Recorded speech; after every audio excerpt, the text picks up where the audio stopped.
chosen, for whom you have asked. Behold, the Lord has set a king over you.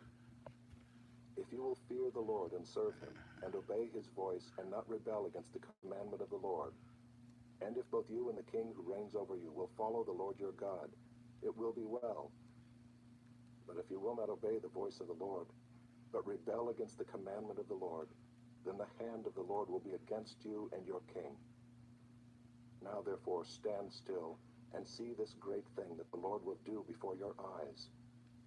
Is it not wheat harvest today? I will call upon the Lord that he may send thunder and rain. And you shall know and see that your wickedness is great, which you have done in the sight of the Lord, in asking for yourselves a king. So Samuel called upon the Lord, and the Lord sent thunder and rain that day, and all the people greatly feared the Lord and Samuel. And all the people said to Samuel, Pray for your servants to the Lord your God, that we may not die. For we have added to all our sins this evil, to ask for ourselves a king. And Samuel said to the people, Do not be afraid. You have done all this evil. Yet do not turn aside from following the Lord, but serve the Lord with all your heart. And do not turn aside after empty things that cannot profit or deliver, for they are empty. For the Lord will not forsake his people for his great name's sake, because it has pleased the Lord to make you a people for himself. Moreover, as for me, far be it from me that I should sin against the Lord by ceasing to pray for you, and I will instruct you in the good and the right way. Only fear the Lord and serve him faithfully with all your heart, for consider what great things he has done for you. But if you still do wickedly, you shall be swept away, both you and your king. Chapter 13. Saul lived for 1 year and then became king, and when he had reigned for 2 years over Israel, Saul chose 3,000 men of Israel. 2,000 were with Saul in Michmash and the hill country of Bethel, and 1,000 were with Jonathan in Gibeah of Benjamin. The rest of the people he sent home, every man to his tent. Jonathan defeated the garrison of the Philistines that was at Geba, and the Philistines heard of it. And Saul blew the trumpet throughout all the land, saying, Let the Hebrews hear. And all Israel heard it said that Saul had defeated the garrison of the Philistines, and also that Israel had become a stench to the Philistines. And the people were called out to join Saul at Gilgal. And the Philistines mustered to fight with Israel, 30,000 chariots and 6,000 horsemen, and troops like the sand on the seashore in multitude. They came up and encamped in Michmash to the east of Bethaven. When the men of Israel saw that they were in trouble, for the people were hard pressed, the people hid themselves in caves and in holes and in rocks and in tombs and in cisterns. And some Hebrews crossed the fords of the Jordan to the land of Gad and Gilead. Saul was still at Gilgal, and all the people followed him, trembling. He waited 7 days, the time appointed by Samuel. But Samuel did not come to Gilgal, and the people were scattering from him. So Saul said, Bring the burnt offering here to me and the peace offerings. And he offered the burnt offering. As soon as he had finished offering the burnt offering, behold, Samuel came. And Saul went out to meet him and greet him. Samuel said, What have you done? And Saul said, When I saw that the people were scattering from me, and that you did not come within the days appointed, and that the Philistines had mustered at Michmash, I said, Now the Philistines will come down against me at Gilgal, and I have not sought the favor of the Lord. So I forced myself and offered the burnt offering. And Samuel said to Saul, You have done foolishly. You have not kept the command of the Lord your God with which he commanded you. For then the Lord would have established your kingdom over Israel forever. But now your kingdom shall not continue. The Lord has sought out a man after his own heart, and the Lord has commanded him to be prince over his people, because you have not kept what the Lord commanded you. And Samuel arose and went up from Gilgal. The rest of the people went up after Saul to meet the army. They went up from Gilgal to Gibeah of Benjamin. And Saul numbered the people who were present with him, about 600 men. And Saul and Jonathan his son and the people who were present with them stayed in Gibeah of Benjamin, but the Philistines encamped in Michmash. And raiders came out of the camp of the Philistines in 3 companies. One company turned toward Ophrah to the land of Shual. Another company turned toward Beth-horon. And another company turned toward the border that looks down on the valley of Zeboim, toward the wilderness. Now there was no blacksmith to be found throughout all the land of Israel, for the Philistines said, "Lest the Hebrews make themselves swords or spears." But every one of the Israelites went down to the Philistines to sharpen his plowshare, his mattock, his axe, or his sickle, and the charge was 2/3 of a shekel for the plowshares and for the mattocks, and 1/3 of a shekel for sharpening the axes and for setting the goads. So on the day of the battle there was neither sword nor spear found in the hand of any of the people with Saul and Jonathan, but Saul and Jonathan his son had them. And the garrison of the Philistines went out to the pass of Michmash. Turn that right foot out. Chapter 14. One day Jonathan, the son of Saul, said to the young man who carried his armor, "Come, let us go over to the Philistine garrison on the other side." But he did not tell his father. Saul was staying in the outskirts of Gibeah in the pomegranate cave at Migron. The people who were with him were about 600 men, including Ahijah the son of Ahitub, Ichabod's brother, son of Phinehas, son of Eli, the priest of the Lord in Shiloh, wearing an ephod. And the people did not know that Jonathan had gone. Within the passes by which Jonathan sought to go over to the Philistine garrison, there was a rocky crag on the one side and a rocky crag on the other side. The name of the one was Bozez, and the name of the other, Seneh. The one crag rose on the north in front of Michmash, and the other on the south in front of Geba. Jonathan said to the young man who carried his armor, "Come, let us go over to the garrison of these uncircumcised. It may be that the Lord will work for us, for nothing can hinder the Lord from saving by many or by few." And his armor-bearer said to him, "Do all that is in your heart. Do as you wish. Behold, I am with you heart and soul." Then Jonathan said, "Behold, we will cross over to the men, and we will show ourselves to them. If they say to us, 'Wait until we come to you,' then we will stand still in our place, and we will not go up to them. But if they say, 'Come up to us,' then we will go up, for the Lord has given them into our hand, and this shall be the sign to us." So both of them showed themselves to the garrison of the Philistines. And the Philistines said, "Look, Hebrews are coming out of the holes where they have hidden themselves." And the men of the garrison hailed Jonathan and his armor-bearer and said, "Come up to us, and we will show you a thing." And Jonathan said to his armor-bearer, "Come up after me, for the Lord has given them into the hand of Israel." Then Jonathan climbed up on his hands and feet, and his armor-bearer after him. And they fell before Jonathan, and his armor-bearer killed them after him. And that first strike which Jonathan and his armor-bearer made killed about 20 men, within, as it were, half a furrow's length in an acre of land. And there was a panic in the camp, in the field, and among all the people. The garrison and even the raiders trembled, the earth quaked, and it became a very great panic. And the watchmen of Saul and Gibeah of Benjamin looked, and behold, the multitude was dispersing here and there. Then Saul said to the people who were with him, "Count and see who has gone from us." And when they had counted, behold, Jonathan and his armor-bearer were not there. So Saul said to Ahijah, "Bring the ark of God here." For the ark of God went at that time with the people of Israel. Now while Saul was talking to the priest, the tumult in the camp of the Philistines increased more and more. So Saul said to the priest, "Withdraw your hand." Then Saul and all the people who were with him rallied and went into the battle. And behold, every Philistine's sword was against his fellow, and there was very great confusion. Now the Hebrews who had been with the Philistines before that time, and who had gone up with them into the camp, even they also turned to be with the Israelites who were with Saul and Jonathan. Likewise, when all the men of Israel who had hidden themselves in the hill country of Ephraim heard that the Philistines were fleeing, they too followed hard after them in the battle.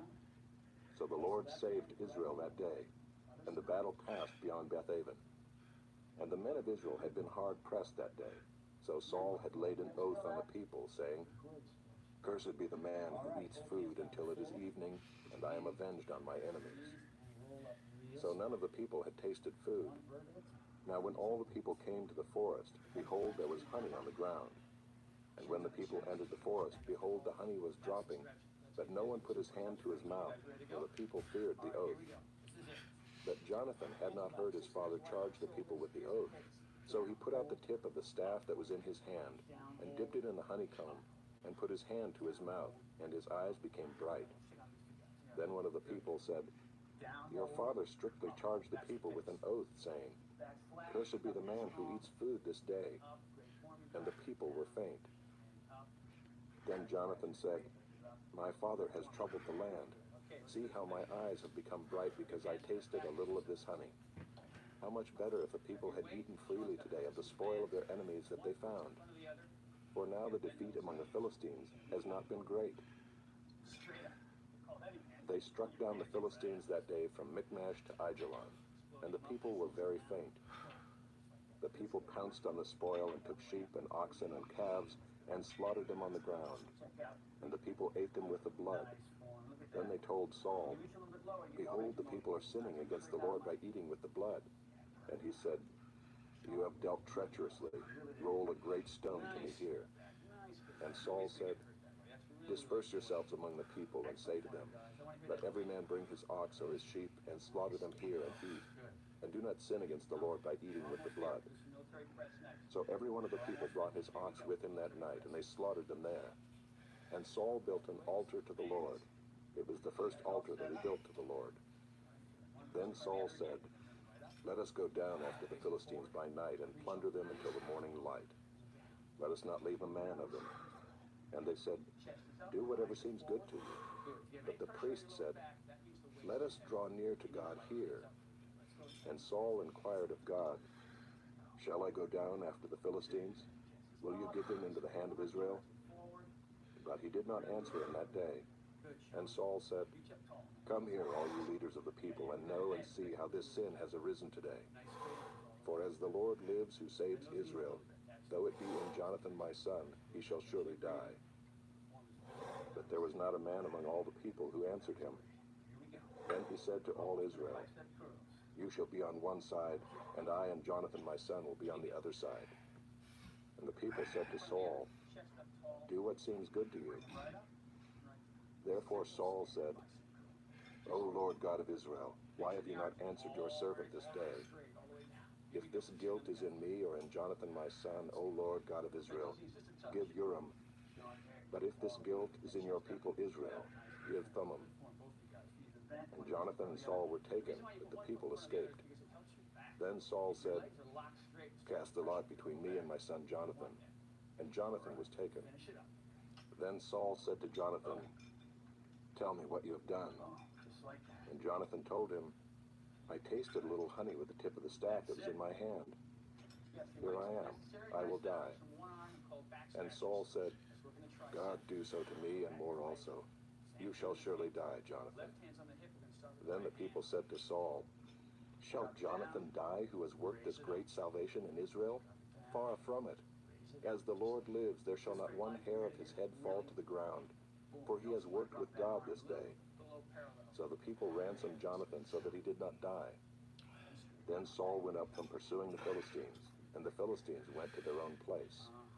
When Saul had taken the kingship over Israel, he fought against all his enemies on every side, against Moab, against the Ammonites, against Edom, against the kings of Zobah, and against the Philistines. Wherever he turned, he routed them. And he did valiantly and struck the Amalekites and delivered Israel out of the hands of those who plundered them. Now the sons of Saul were Jonathan, Ishvi, and Malchishua, and the names of his two daughters were these. The name of the firstborn was Merab, and the name of the younger, Michal. And the name of Saul's wife was Ahinoam, the daughter of Ahimaaz. And the name of the commander of his army was Abner, the son of Ner, Saul's uncle. Kish was the father of Saul, and Ner, the father of Abner, was the son of Abiel. There was hard fighting against the Philistines all the days of Saul. And when Saul saw any strong man or any valiant man, he attached him to himself. Chapter 15. And Samuel said to Saul, 'The Lord sent me to anoint you king over his people Israel. Now therefore listen to the words of the Lord. Thus says the Lord of hosts, I have noted what Amalek did to Israel in opposing them on the way when they came up out of Egypt. Now go and strike Amalek, and devote to destruction all that they have. Do not spare them, but kill both man and woman, child and infant, ox and sheep, camel and donkey.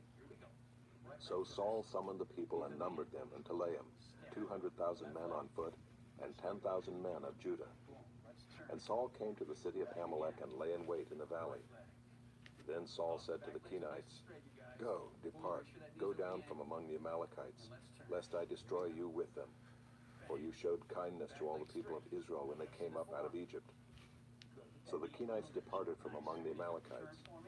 And Saul defeated the Amalekites from Havilah as far as Shur, which is east of Egypt. And he took Agag, the king of the Amalekites, alive, and devoted to destruction all the people with the edge of the sword. But Saul and the people spared Agag and the best of the sheep, and of the oxen, and of the fattened calves, and the lambs, and all that was good, and would not utterly destroy them. All that was despised and worthless they devoted to destruction. The word of the Lord came to Samuel, "I regret that I have made Saul king, for he has turned back from following me and has not performed my commandments." And Samuel was angry, and he cried to the Lord all night. And Samuel rose early to meet Saul in the morning. And it was told Samuel, Saul came to Carmel, and behold, he set up a monument for himself, and turned and passed on and went down to Gilgal. And Samuel came to Saul, and Saul said to him, "Blessed be you to the Lord. I have performed the commandment of the Lord." And Samuel said, "What then is this bleating of the sheep in my ears and the lowing of the oxen that I hear?" Saul said, "They have brought them from the Amalekites, for the people spared the best of the sheep and of the oxen to sacrifice to the Lord your God, and the rest we have devoted to destruction." Then Samuel said to Saul, "Stop, I will tell you what the Lord said to me this night." And he said to him, "Speak." And Samuel said, "Though you are little in your own eyes, are you not the head of the tribes of Israel? The Lord anointed you king over Israel. And the Lord sent you on a mission and said, 'Go, devote to destruction the sinners, the Amalekites, and fight against them until they are consumed.' Why then did you not obey the voice of the Lord? Why did you pounce on the spoil and do what was evil in the sight of the Lord?" And Saul said to Samuel, "I have obeyed the voice of the Lord. I have gone on the mission on which the Lord sent me. I have brought Agag, the king of Amalek, and I have devoted the Amalekites to destruction. But the people took of the spoil, sheep and oxen, the best of the things devoted to destruction, to sacrifice to the Lord your God in Gilgal." And Samuel said, "Has the Lord as great delight in burnt offerings and sacrifices as in obeying the voice of the Lord? Behold, to obey is better than sacrifice, and to listen than the fat of lambs. For rebellion is as the sin of divination, and presumption is as iniquity and idolatry. Because you have rejected the word of the Lord, he has also rejected you from being king." Saul said to Samuel, "I have sinned, for I have transgressed the commandment of the Lord in your words, because I feared the people and obeyed their voice. Now therefore, please pardon my sin, and return with me, that I may bow before the Lord." And Samuel said to Saul, "I will not return with you, for you have rejected the word of the Lord, and the Lord has rejected you from being king over Israel." As Samuel turned to go away, Saul seized the skirt of his robe, and it tore. And Samuel said to him, "The Lord has torn the kingdom of Israel from you this day, and has given it to a neighbor of yours who is better than you. And also the glory of Israel will not lie or have regret, for he is not a man that he should have regret." Then he said, "I have sinned, yet honor me now before the elders of my people and before Israel, and return with me, that I may bow before the Lord your God." So Samuel turned back after Saul, and Saul bowed before the Lord. Then Samuel said, "Bring here to me Agag, the king of the Amalekites." And Agag came to him cheerfully. Agag said, "Surely the bitterness of death is past." And Samuel said, "As your sword has made women childless, so shall your mother be childless among women." And Samuel hacked Agag to pieces before the Lord in Gilgal. Then Samuel went to Ramah, and Saul went up to his house in Gibeah of Saul. And Samuel did not see Saul again until the day of his death. But Samuel grieved over Saul, and the Lord regretted that he had made Saul king over Israel. Chapter 16. The Lord said to Samuel, "How long will you grieve over Saul, since I have rejected him from being king over Israel? Fill your horn with oil, and go. I will send you to Jesse the Bethlehemite, for I have provided for myself a king among his sons." And Samuel said, "How can I go? If Saul hears it, he will kill me." And the Lord said, "Take a heifer with you and say, 'I have come to sacrifice to the Lord.' And invite Jesse to the sacrifice, and I will show you what you shall do. And you shall anoint for me him whom I declare to you." Samuel did what the Lord commanded and came to Bethlehem. The elders of the city came to meet him trembling and said, "Do you come peaceably?" And he said, "Peaceably. I have come to sacrifice to the Lord. Consecrate yourselves and come with me to the sacrifice." And he consecrated Jesse and his sons and invited them to the sacrifice. When they came, he looked on Eliab and thought, "Surely the Lord's anointed is before him." But the Lord said to Samuel, "Do not look on his appearance or on the height of his stature, because I have rejected him. For the Lord sees not as man sees. Man looks on the outward appearance, but the Lord looks on the heart." Then Jesse called Abinadab and made him pass before Samuel. And he said, "Neither has the Lord chosen this one." Then Jesse made Shammah pass by, and he said, "Neither has the Lord chosen this one." And Jesse made 7 of his sons pass before Samuel. And Samuel said to Jesse, "The Lord has not chosen these." Then Samuel said to Jesse, "Are all your sons here?" And he said, "Oh, there remains yet the youngest, but behold, he is keeping the sheep." And Samuel said to Jesse, "Send and get him, for we will not sit down till he comes here." And he sent and brought him in. Now he was ruddy and had beautiful eyes and was handsome. And the Lord said, "Arise, anoint him, for this is he." Then Samuel took the horn of oil and anointed him in the midst of his brothers. And the Spirit of the Lord rushed upon David from that day forward. And Samuel rose up and went to Ramah. Now the Spirit of the Lord departed from Saul, and a harmful spirit from the Lord tormented him. And Saul's servants said to him, "Behold now, a harmful spirit from God is tormenting you. Let our Lord now command your servants who are before you to seek out a man who is skillful in playing the lyre. And when the harmful spirit from God is upon you, he will play it, and you will be well."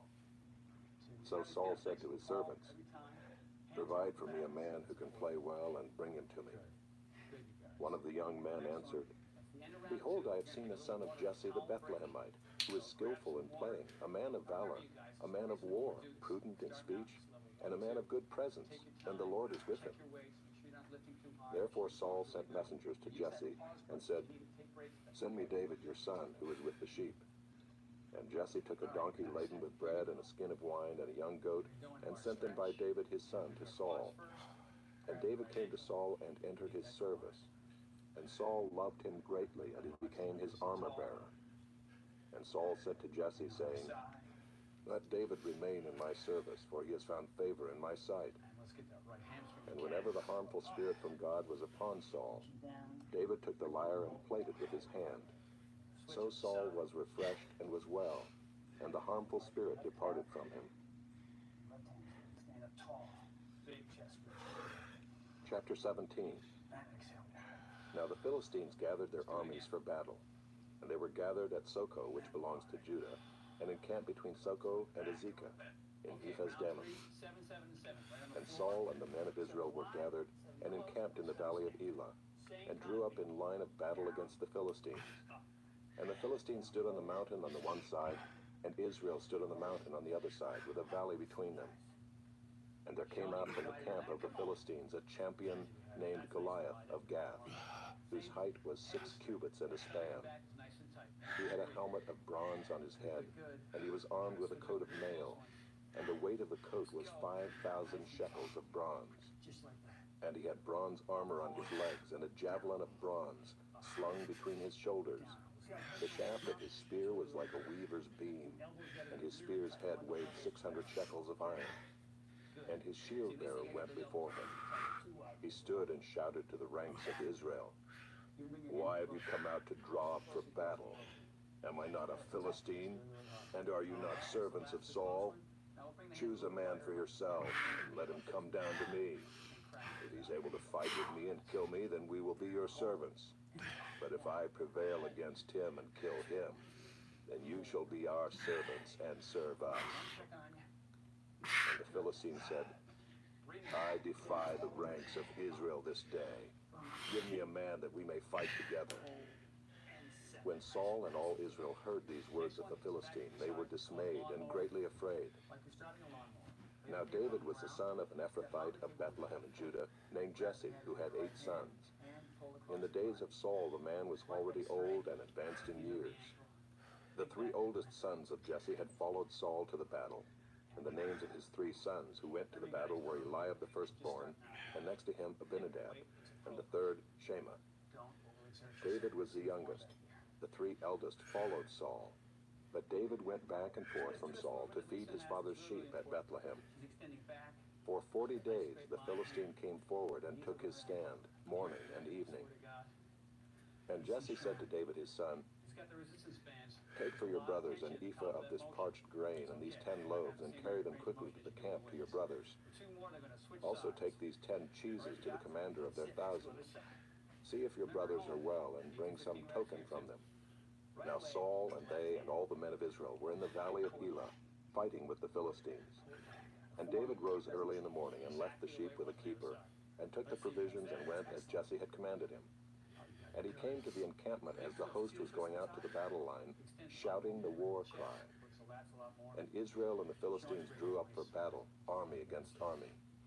And David left the things in charge of the keeper of the baggage and ran to the ranks and went and greeted his brothers.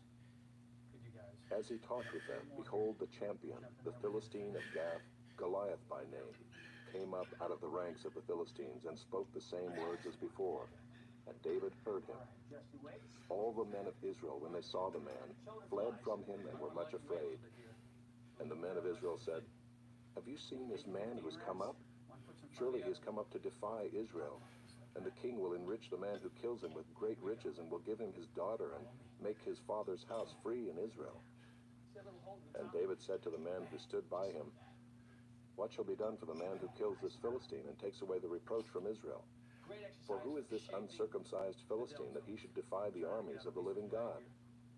And the people answered him in the same way, "So shall it be done to the man who kills him." Now Eliab, his eldest brother, heard when he spoke to the men. And Eliab's anger was kindled against David, and he said, "Why have you come down? And with whom have you left those few sheep in the wilderness? I know your presumption and the evil of your heart, for you have come down to see the battle." And David said, "What have I done now? Was it not but a word?" And he turned away from him toward another, and spoke in the same way, and the people answered him again as before. When the words that David spoke were heard, they repeated them before Saul, and he sent for him. And David said to Saul, "Let no man's heart fail because of him. Your servant will go and fight with this Philistine." And Saul said to David, "You are not able to go against this Philistine to fight with him, for you are but a youth, and he has been a man of war from his youth." But David said to Saul, "Your servant used to keep sheep for his father, and when there came a lion or a bear and took a lamb from the flock, I went after him and struck him and delivered it out of his mouth. And if he arose against me, I caught him by his beard and struck him and killed him. Your servant has struck down both lions and bears, and this uncircumcised Philistine shall be like one of them, for he has defied the armies of the living God." And David said, "The Lord who delivered me from the paw of the lion and from the paw of the bear will deliver me from the hand of this Philistine." And Saul said to David, "Go, and the Lord be with you." Then Saul clothed David with his armor. He put a helmet of bronze on his head, and clothed him with a coat of mail. And David strapped his sword over his armor. And he tried in vain to go, for he had not tested them. Then David said to Saul, "I cannot go with these, for I have not tested them." So David put them off. Then he took his staff in his hand and chose 5 smooth stones from the brook, and put them in his shepherd's pouch. His sling was in his hand, and he approached the Philistine. And the Philistine moved forward and came near to David with his shield-bearer in front of him. And when the Philistine looked and saw David, he disdained him, for he was but a youth, ruddy and handsome in appearance. And the Philistine said to David, "Am I a dog that you come to me with sticks?" And the Philistine cursed David by his gods. The Philistine said to David, "Come to me, and I will give your flesh to the birds of the air and to the beasts of the field." Then David said to the Philistine, "You come to me with a sword and with a spear and with a javelin, but I come to you in the name of the Lord of hosts, the God of the armies of Israel, whom you have defied. This day the Lord will deliver you into my hand, and I will strike you down and cut off your head. And I will give the dead bodies of the host of the Philistines this day to the birds of the air and to the wild beasts of the earth, that all the earth may know that there is a God in Israel, and that all this assembly may know that the Lord saves not with sword and spear, for the battle is the Lord's, and he will give you into our hand." When the Philistine arose and came and drew near to meet David, David ran quickly toward the battle line to meet the Philistine. And David put his hand in his bag and took out a stone and slung it and struck the Philistine on his forehead. The stone sank into his forehead, and he fell on his face to the ground. So David prevailed over the Philistine with a sling and with a stone, and struck the Philistine and killed him. There was no sword in the hand of David. Then David ran and stood over the Philistine and took his sword and drew it out of its sheath and killed him and cut off his head with it. When the Philistines saw that their champion was dead, they fled. And the men of Israel and Judah rose with a shout and pursued the Philistines as far as Gath and the gates of Ekron, so that the wounded Philistines fell on the way from Shaaraim as far as Gath and Ekron. And the people of Israel came back from chasing the Philistines, and they plundered their camp. And David took the head of the Philistine and brought it to Jerusalem, but he put his armor in his tent. As soon as Saul saw David go out against the Philistine, he said to Abner, the commander of the army, "Abner, whose son is this youth?" And Abner said, "As your soul lives, O king, I do not know." And the king said, "Inquire whose son the boy is." And as soon as David returned from the striking down of the Philistine, Abner took him and brought him before Saul with the head of the Philistine in his hand. And Saul said to him, "Whose son are you, young man?" And David answered, "I am the son of your servant Jesse, the Bethlehemite."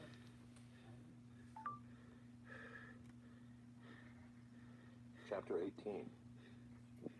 As soon as he had finished speaking to Saul, the soul of Jonathan was knit to the soul of David, and Jonathan